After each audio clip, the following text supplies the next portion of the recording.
Hello guys! Welcome po sa ating new vlog at meron po tayo ngayong update at kwentuhan para sa ating vlog kasi hindi po tayo ngayon gaano makapag-video kasi malala yung location natin at meron lamang po tayong shout out dun sa ating vlog sa ngayon so hindi ko po makuha yung shout natin. Hanapin lamang po natin.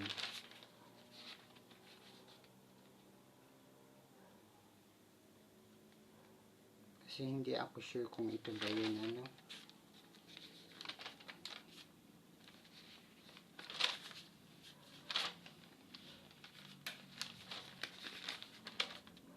So meron nga pala po tayo ngayong kwentuhan about anything paranormal at yun po ay inilista ko na dito at yung iba po ay tungkol sa mga iba't ibang stories yung iba ay sasabihin natin on the spot at ito po bali ang ating new vlog sa ngayon. So ito lamang po ang ating setup at ano nga ba po yung i-shout out natin. Hanapin lamang po natin. So ito yata po yun. So magsisimula po tayo dito.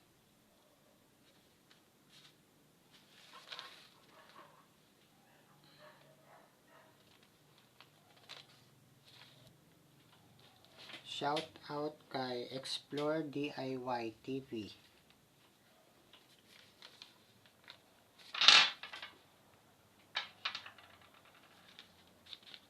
Jomar Gaudicos Boss Chom. Mara Sidilio Ma'am Mara Vlogs.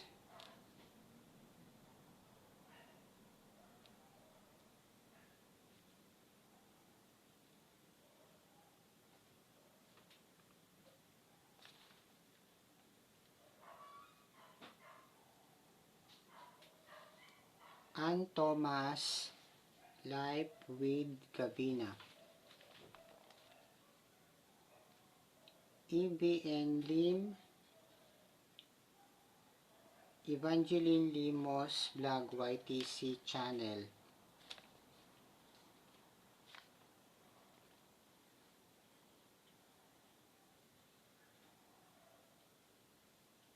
Ilakbay Ak YouTube channel.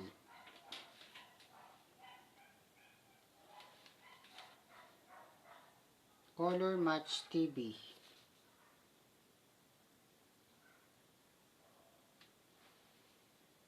Gawgaw Liwayway Vlog.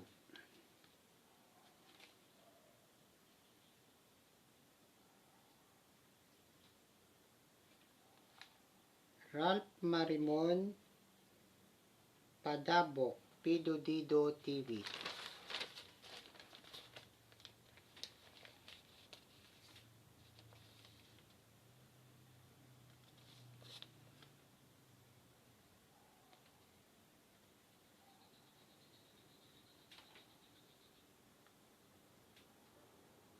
Ken Trainer P. Baranteo. Ken Trainer Official.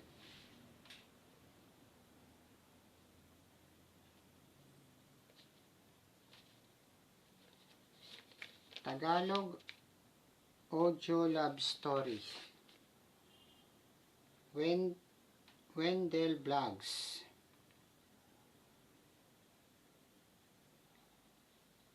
Chad Canillo Chad TV.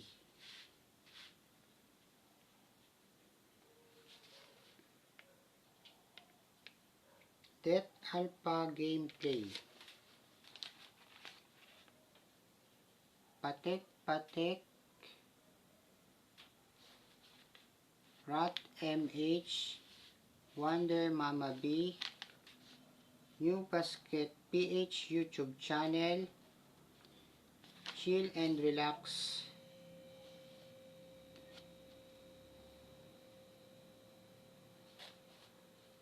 J Clam Struggle is Real YouTube channel, Pits Hison, Maui's Vlog, OPM Music TV,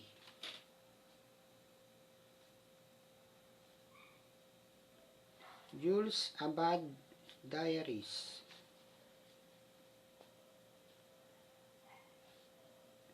Extra Room Official ER, Jericho Gelotin Delota Ekoy Motovlog. Salamat po sa pag-subscribe.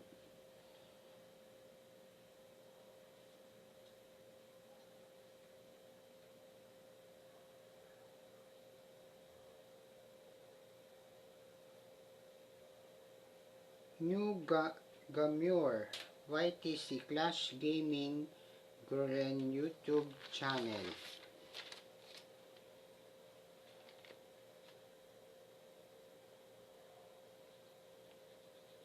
Cebuanang Kalog YouTube channel,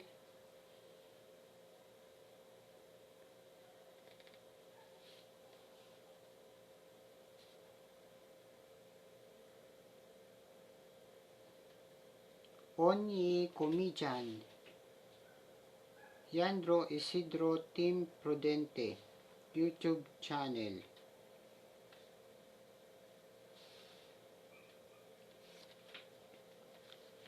Luz Murcia L-Life YouTube channel, Mel Florendo Asil channel, Ruth de Vera de Gia Wonder Mama Vlog YouTube channel, J Clam Struggle is Real YouTube channel, Master ng Karunungan YouTube channel, Max Steel Shahir Vlogs,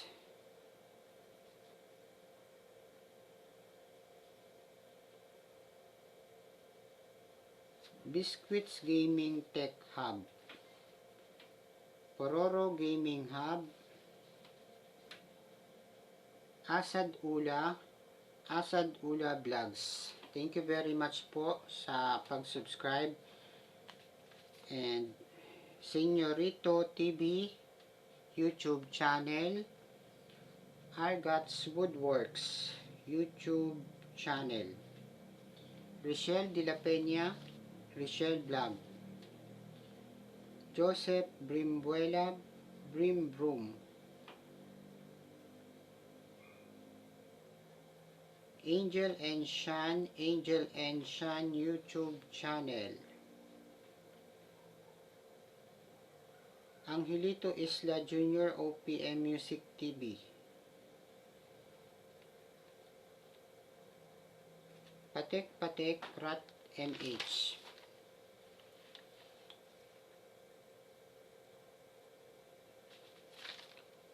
Chill Out YouTube channel, Joey Choki, Color Match TV, Ilak by Act Proud Igorot YouTube channel,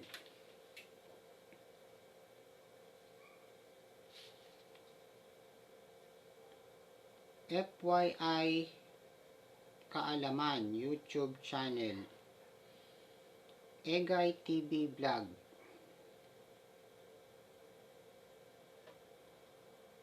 GB YouTube channel, Inner Harmony by Dharma Down YouTube channel, Iris Gusinalem, Jack As TV,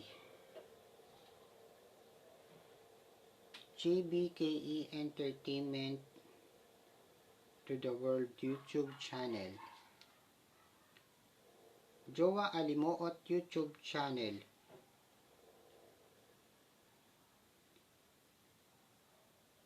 Kent Rainier Official, Lakbay ni Cap YouTube channel. Mary Grace Ragrag, Max TV, Mackenzie ni Max Xavier,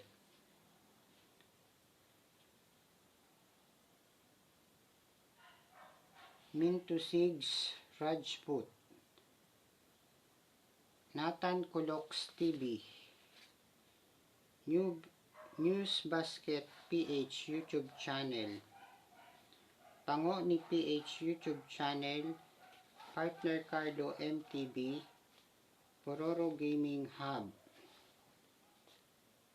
Reverie, Shahir Vlogs, SJ Adventures, Struggle is Real, Team Spiral Karaoke, The Troubleshooters, Tolits PH Vlogs,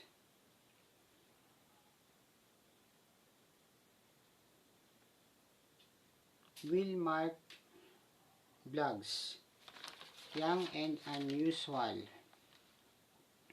Cesar Mix Vlogs, Boss Jom, Bisdak Homilies, Marvin Mendez Señorito TV, Team Neonlina Vlog, Al Videos YouTube channel,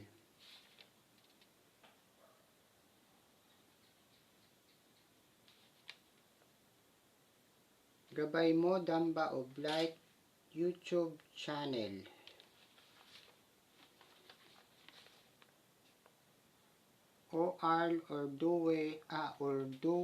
Ordua Owens, Raul Enzo TV, Koy Vlogs, JP Cruz, Lace and Relax YouTube channel, Bella Shy, and yun nga pala po yung mga shoutout natin. So medyo napahaba po tayo. So meron po tayong kwentuhan about anything paranormal.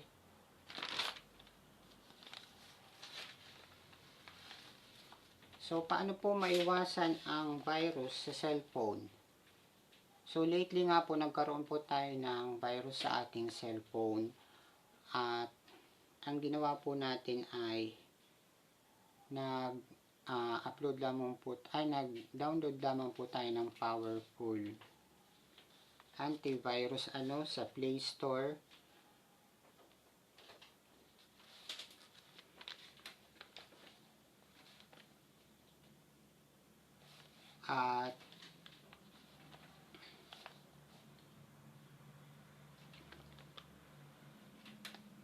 At pwede rin po tayong tumingin sa settings ng ating phone sa may Chrome kung naka-on yung ating pamblock sa virus. And pwede rin po tayong pumunta sa Google Play Protect para sa scanning ng ating cellphone. At ang ginawa rin po natin ay nag-clear cache po tayo ng ating Google Play Store, pati na rin ng Google Play Services. At isa pa po, nag-delete po tayo ng ating history sa My Google Activity upang mawala yung ating virus. Kaya naman po ay i-uninstall po natin yung mga app na may virus tulad ng Google, ng Chrome, o kaya nung website na ginagamit natin upang epektibong mawala yung virus. So, paano po maiwasan ang copyright sa ating mga videos? So, nung po ay nagkaroon tayo ng copyright, pero ang ginawa po natin, bago po tayo mag-upload ng ng ating suspicion na may ano ba yun? Sa ating tingin natin ay meron po tayong copyright, ay ina-upload po natin ito sa Google Chrome, sa ating YouTube Studio. At syempre po ay yung pong may copyright ay malalaman po natin sa pag-upload po natin ay kailangan po nating i-private muna yung ating mga video, at dun po pag lumabas po yung copyright ay pwede na po nating i-delete yung video na may copyright upang hindi po tayo magka-copyright. So ganun lamang po. At meron po tayong kwentuhan about experiences natin sa multo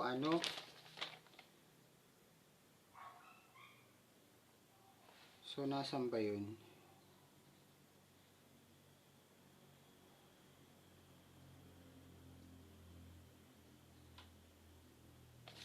So ano ba yung experience natin sa multo?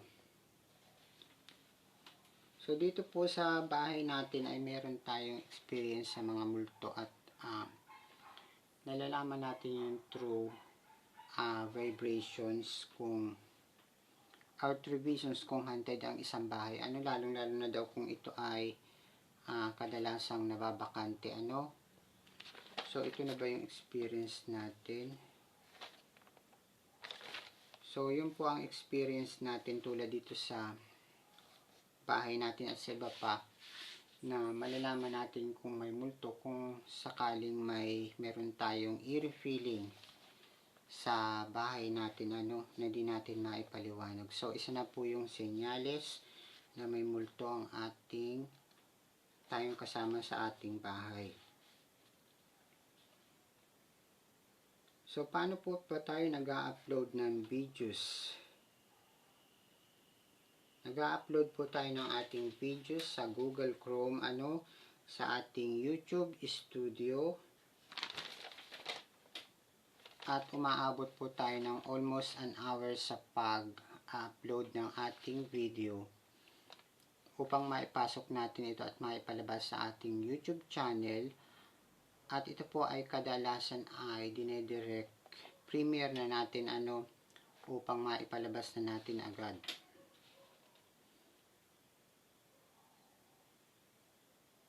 So naka-experience rin po tayo ng pagpaparamdam ng mga multo dun sa mga haunted houses na pinagsushootingan natin At ito po ay medyo scary, yung mga shoot location natin.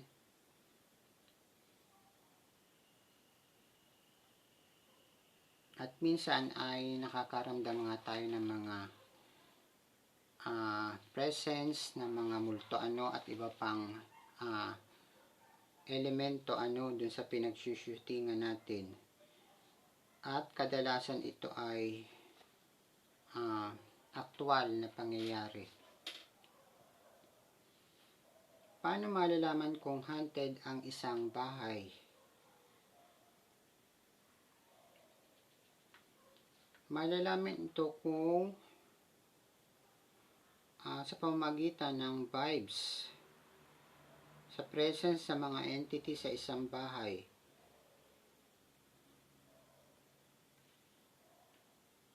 Lalo na kung na-vibes natin na medyo haunted yung isang bahay, yung isang location. At for example, ay tumira tayo noon dun sa isang apartment na medyo eerie ang feeling. At sa una ay wala naman tayong nararamdaman, pero nung tumagal na nakakaramdam tayo ng parang mixed emotions at doon natin na-confirm na may kasama tayong something dun sa tinitirhan natin. Although may feeling tayo na bakante ng matagal so yun ang maaaring pinagsimulan ng pagiging haunted nung apartment na tinirahan natin. Actually ito ay isang apartment na puro kwarto at tumira tayo dun sa kabila at lumipat ulit tayo dun sa dati at naramdaman nga natin na may kasama tayo, pero hindi natin agad ma-vibes kung anong klaseng elemento iyon, basta nararamdaman natin na may nakatingin sa atin at nakakaramdam din tayo ng mixed emotion tulad ng parang malalim na kalungkutan, at ito maaaring dahilan ito na may kasama tayong elemento o multo dun sa ating tinitirhan.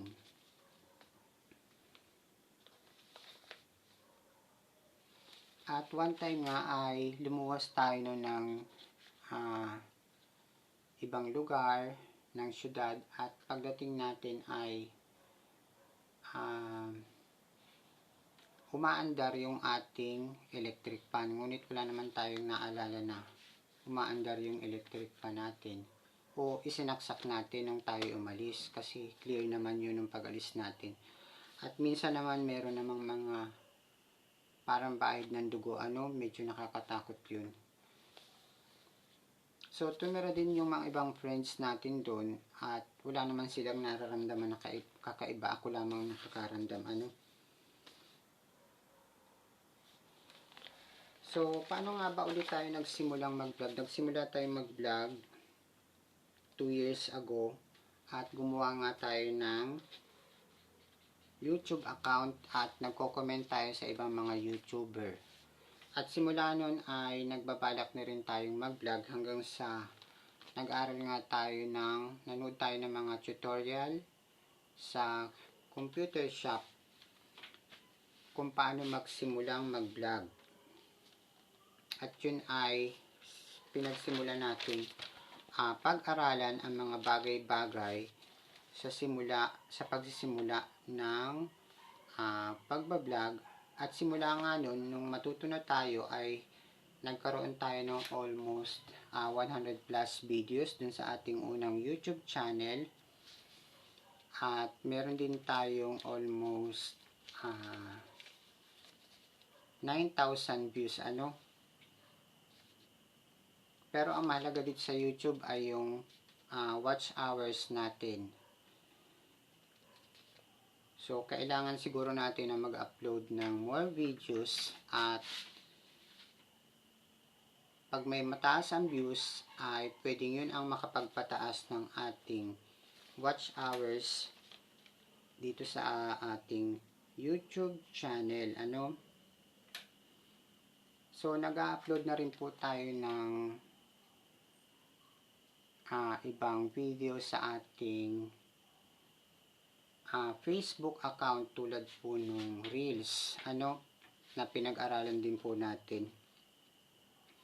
At meron po tayo dong behind the scenes ng ating ibang videos naka-upload pa po lang natin So yun po ang kaganapan sa ating pagbe-vlog. At meron rin po tayo dong marami-raming followers. So nagpapasalamat po ako sa mga nag-follow sa atin. So although hindi lang po natin alam kung sino-sino sila. So yun po. At naging happy naman po ako dun sa ating Facebook account.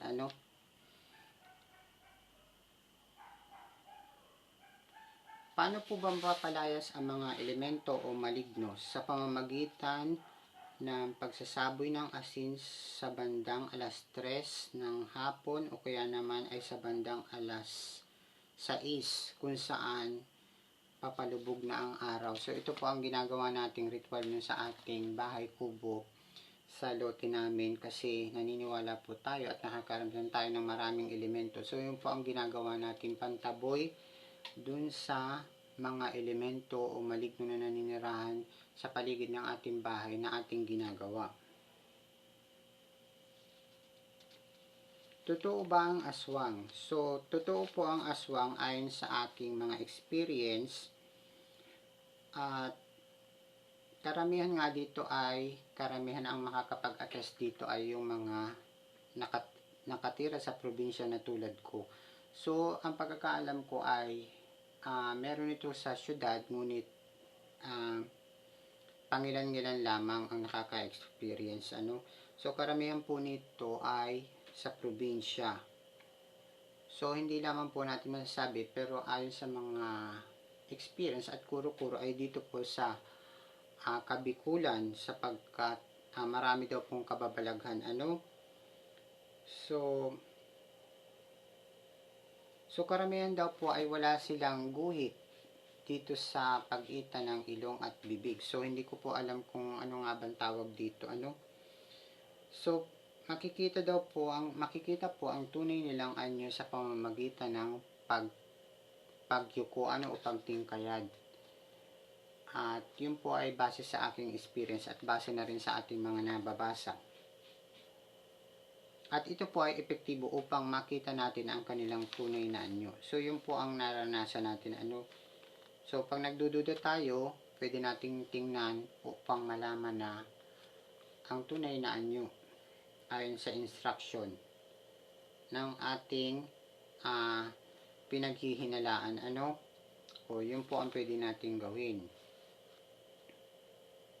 At kadalasan nga ay bihirang lumabas ng bahay o kaya naman medyo minsan ay gabi kung lumabas o kaya naman ay makikita natin bandang madaling araw o kaya naman alas 12 daw ng hating gabi. So, yun po ay sinasabing kumpirmado. O kaya naman po ay abangan daw natin sa likod ng bahay ang paglabas bago magtakip silim sa likod ng kanilang bahay. Doon natin makukumpirma. Ano-ano po ba yung mga pangontra at proteksyon? Ang mga pangontra po tulad ng bronze, at ito po, papakita po natin yung mga pangontra. Ito po yung ating mga pangontra. Ito po yung medal na nakuha natin na agimat. At ito naman yung agimat na malaki, pangontra rin sa kidlat at iba pa. So, ito po yung pangontra naman na bigay ng albularyo. At ito po yung sinusuot natin na tingga. Yan po ang mabisang pangontra sa kulam. At meron pa po tayong isa na kulay silver. Ito po yung mga ganito. Sinusuot po natin yan upang may pangontra po tayo. At daladala na rin po natin yung ating mga anting-anting na nandito po sa isang supot. At hanapin pa po natin yung nakuha natin anting-anting. So, wala yata po siya dito. Nandito po siya sa kabila. Ito po yung anting-anting natin. Saan ba yun? Parang wala yata po dito. Andito po siya, yung anting-anting natin na isang julin na nakuha natin. Nakukuha pa lang natin nung nakaraan. So, mahirap po siyang makuha yung mga ganito. At yung iba naman po ay nandito. So, nakabalot na po siya. At suot natin sa araw-araw. At ito pa po, meron din pong ganyan. Isa rin po siyang agimat. Mga ganito po. At ito naman po ay pangontra na kwintas. Sinasabing pangontra sa mga masasamang nagaling pa ng bagyo. Nasaan pa ba? So, ayan po, meron pang nakabalot na ganito. Ito naman po ay parang bata siya na baby. Parang anghel yata siya. So, di ko lang alam. Basta po kasama natin yan dun sa suot natin. At yan po yun. So, ito naman po yung ating magic wand na nakuha natin na nawala po kasi yung ating magic wand, kung kaya't ito po yung ginagamit natin na replacement. So, asan pa po ito? Saka meron pong mga bato na tulad nito.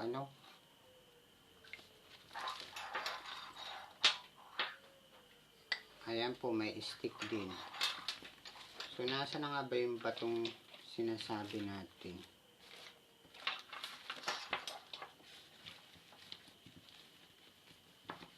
Nandun yata po sa kabila.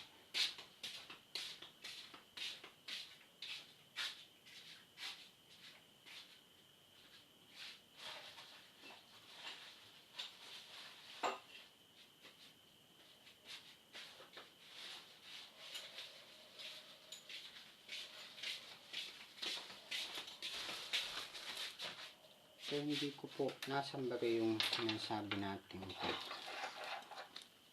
Parang wala yata po dito. Hinahanap po natin yung bato na mahirap makuha, ano, kung nasan yun.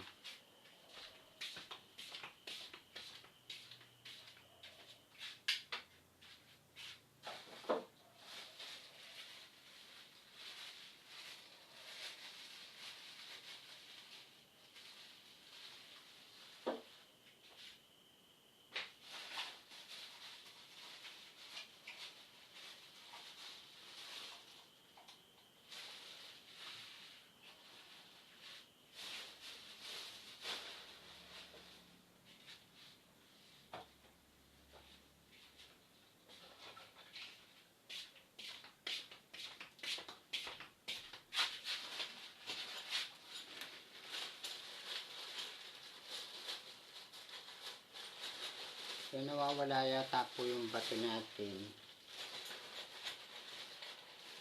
Parang nilagay natin dun sa lagayan kanina. Bakit kaya hindi ko makuha yung bato?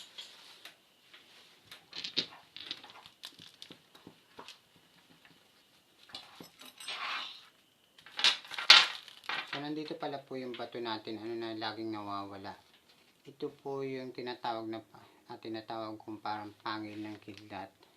At ito naman po yung medyo kakaibang itsura. At ito po yung mga bato na pagsuot natin ay hindi tayo tatanda, ano. So, bira ko po itong isuot sapagkat masyadong malakas ang kanyang enerhiya. Hindi pala po ito, hindi ito kasali, ano. Ito lamang po yung dalawang bato. Ito po yung dalawang bato na kakaiba siya na hindi tumatanda yung may suot. At isa pa po ito na batong buhay, ano. So, ayan po, meron pa pong ganito. Ayan. So, yun po yung mga ginagamit nating pangontra. At ayan po, may mga ganitong bato, ano, na mga haba.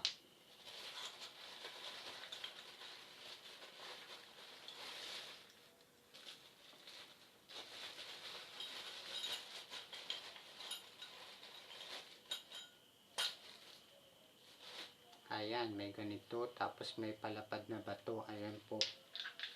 So, sa rami nila, hindi ko na makuha yung iba, ano. So, yun po yung mga ginagamit nating pangontra. At dapat po ay lagi po natin itong sinusuot tulad nung ginagawa ko. Kasi nakaipon ako ng mga maraming pangontra, ano.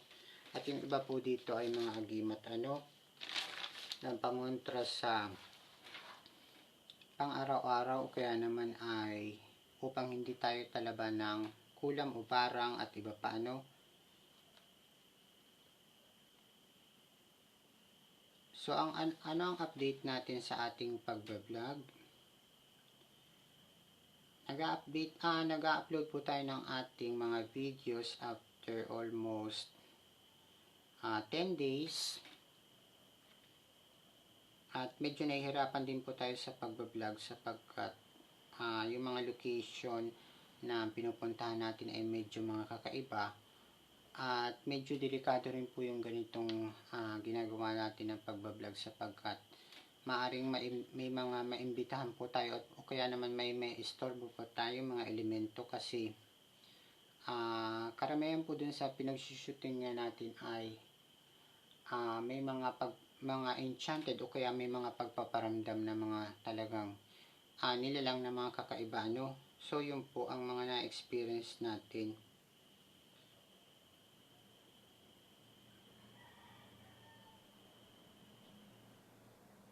So, So, saan po nanggaling yung ating kakayahan? So, yung pong ating kakayahan ay inborn, ano? So, nakakabasa din po tayo ng isip ng mga tao.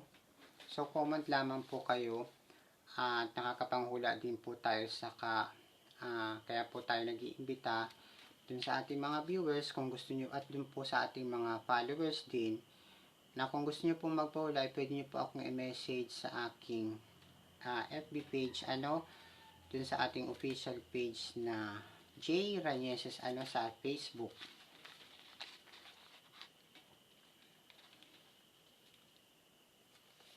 So, ang mabisang pagpapalayas ng multo ay ang pagpe-play ng dasal ng Holy Rosary sa ating TV screen o kaya naman yung pakikinig din ng healing mass tuwing linggo sa ating relihiyon na Katoliko ay epektibo pong pagpapalayas ng mga multo tulad po dito sa aming bahay. Nag-play po tayo ng Holy Rosary tuwing gabi upang mapalayas yung mga elemento at mga naninirahan dito na nararamdaman natin So yun po ang isang epektibong ways na at isa pa ay yung pagpapatunog ng mga masasayang music ay isa rin pong epektibong pagpapalayas tulad po nung ginagawa namin, nag-play po kami ng music at ito po ay nakakonect sa speaker at yun po ay isang epektibong way na mapalayas natin ang mga elemento.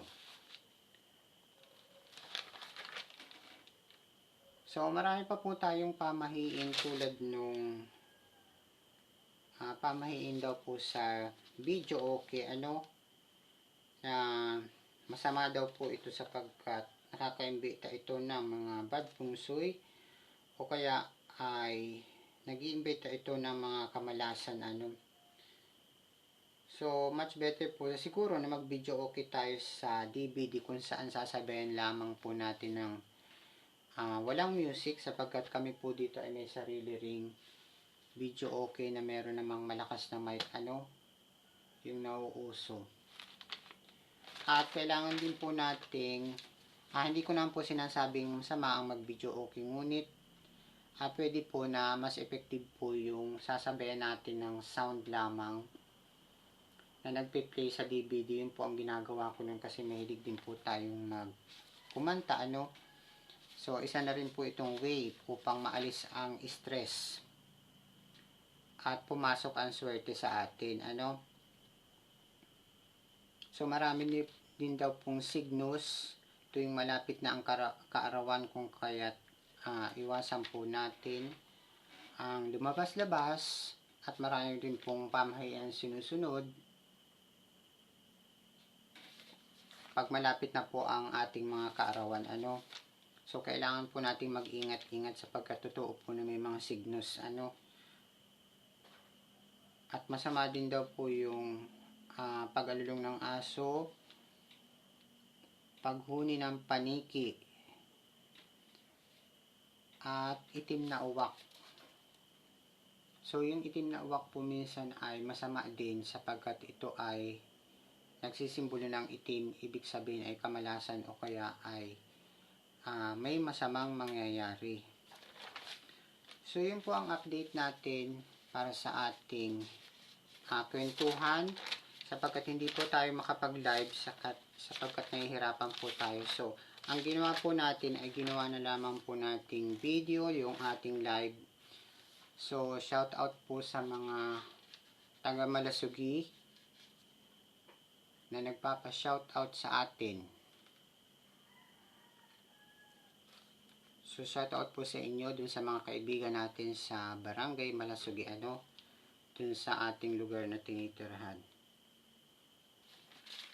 At maraming salamat po. Shoutout din sa mga nag-subscribe sa atin at sumuporta sa atin. Pati na rin sa lahat ng ating social media accounts. So maraming salamat po sa inyo. At kung gusto niyo naman po magpahula, ay pwede niyo po akong tawagan ng direkta sa aking numero na 096862520606. At marami po tayong nagagawa sa ating kakayahan. Isa na po dyan yung panghuhula, So, hindi ko pa po masasabi yung iba. So, siguro po hanggang dito na naman po at masyado pong humahaba yung ating vlog. At pagkatapos po nito ay ipapasok pa po natin ito sa ating YouTube channel.